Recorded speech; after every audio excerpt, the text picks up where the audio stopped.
ঝিনাইদহের Paris road. Jhenaidah শহর থেকে যশোরের দিকে আসতে তেঁতুলতলা মোড় থেকে বাম পাশে তেঁতুলবাড়িয়ার দিকে ৩ কিলোমিটার পথ পর্যন্ত রাস্তার দুপাশে সারি সারি নারকেল গাছ। এই নারকেল গাছযুক্ত সড়কটি প্যারিস রোড নামে পরিচিত।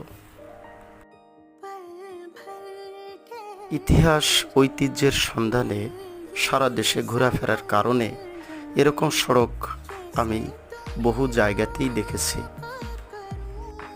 বিশেষ করে যশোর জেলার চৌগাছা উপজেলায় গরিপুর থেকে সিংহজুলি রাস্তাটি ঠিক এরকমই নয়নাভিরাম।